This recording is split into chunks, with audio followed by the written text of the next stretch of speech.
I've taught this for so many years. People go, well, if I keep doing what I've been doing, right, that's persistence. No, it's not. If you keep doing what you've been doing the same way every time, expect different results, that's not persistence. That's insanity. So there comes a time to change what you're doing. Get your pens ready. Number one thing to do is decide what you really want in your life. You know why you're stuck?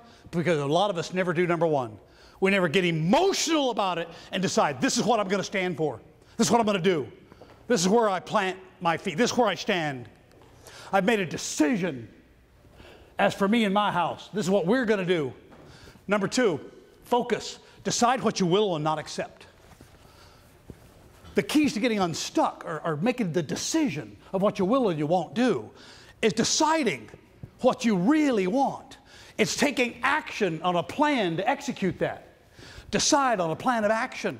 And the fourth decision is discipline. Decide to persevere and raise your standards. Expect more out of yourself. Expect more out of your family. Expect more out of your organization, your church, your team. Expect more. How? Raise your standards. How? Decide what you really want. Number one is the most critical thing. Most people never do it, never decide what they really want in their marriage, in their friendships, in their families and partnerships. Decide what you really want. Number two, decide what is not acceptable. This is not acceptable, this is. Make that decision. Number three, decide what you're going to do. And number four, do it. This is your four-step plan to break the cycle.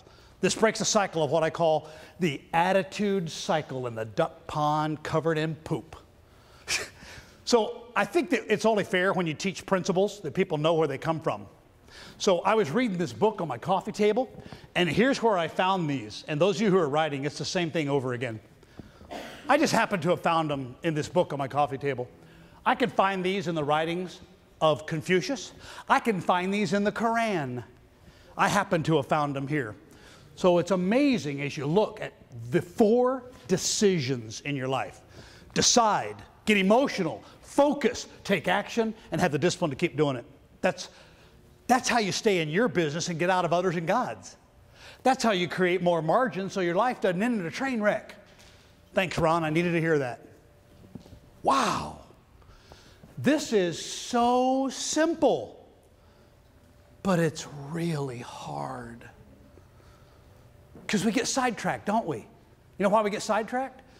I get sidetracked because of my big fat head ego. That's me and my pride. I'm very, very prideful and egotistical. Well, you know what? Life has a way of telling you that you're not all that and a bag of chips. So it has a way. And I think that the greatest leaders understand humility. They understand from whence it all comes. All right. I wanted to lay this at your feet. It's about making decisions. It is about doing something different, making a choice every... Not going to give it to you. How often in your life do you have to choose to be an eagle and not a duck? How often in your life? Every day, right? Every day. You get up and you say, I'm going to be an eagle today, right? Or I'm going to be a duck. Every day? Every month? Every year? I'm big on, positive affirmations. I teach that in our 3-day seminar. Get up, I look marvelous, I feel great, I'm just going to say it's going to be a great day. I believe in that, and I have found that to be not true. It is every moment of your life, moment by moment, moment by moment. You choose to be a duck or an eagle. Right now, today, in this seminar, this very second, you choose to get this stuff and get it, or you choose not to. It's your choice. You choose to be a duck or an eagle every second. Napoleon, nothing more difficult or more precious than to be able to decide. Even Napoleon agreed. Make a decision. Man, make a decision. Decide what you stand for. Decide what you will or will not do. Decide what you're going to do and then do it. All right. Here is the etymology. I love words. Here's the etymology of the word decide. It comes to us from the Latin, and it means to cut from, to cut from, to shed. In my character, I married my wife 26 years ago this year. I'm able to decide if I want to continue to be married to her because she tells me to. And I'm able to decide to go run around on her or not. And I'm able to make that decision because she says, there's only one way to end this relationship. And I'm nailing it shut. Oh, I get it. So I'm careful about the decisions that I make in my character, because I want to be an integrated whole with my competence and my connections and my learning from failure. Here we go.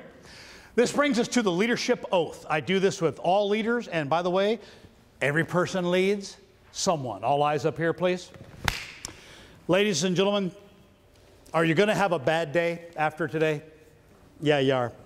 Are you going to have bad things happen in the future from your business, my business, and God? Yeah, you are. So I'm going to ask you to take an oath with me. I do this every time. Please, all eyes up here, please raise your right hand. What was that, Chief Ray? Do I get more retirement pay? No more retirement pay, but it'll help you spend it. Okay, raise your right hand. Okay, repeat after me, right? I state your name.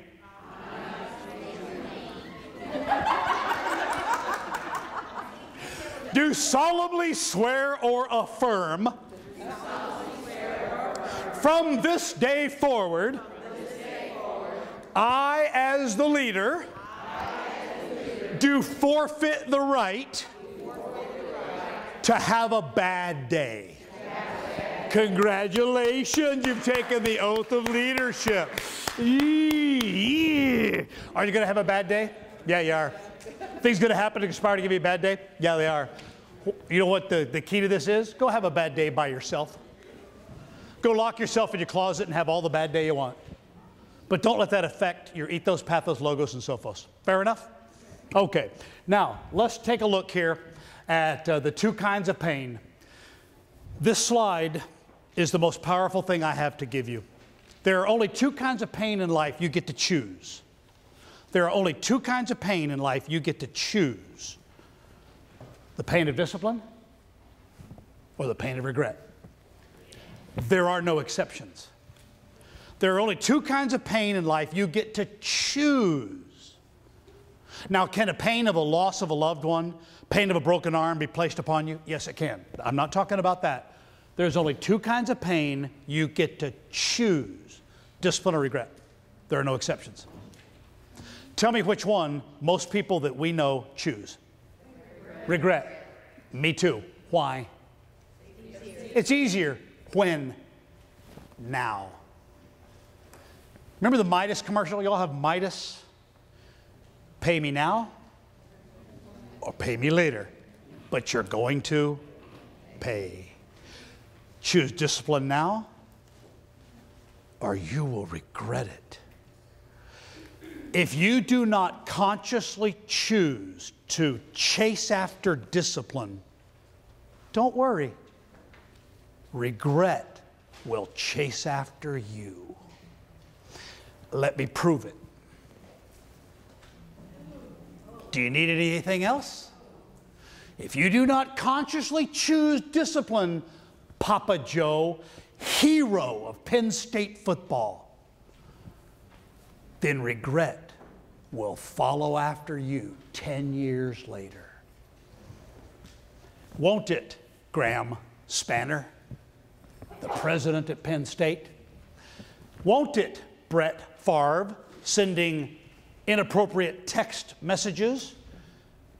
And then you have the choice of regret. Brett Favre, are you kidding? I'm a Dallas Cowboy fan from Texas. Even I respect the Green Bay Packers. Hoorah!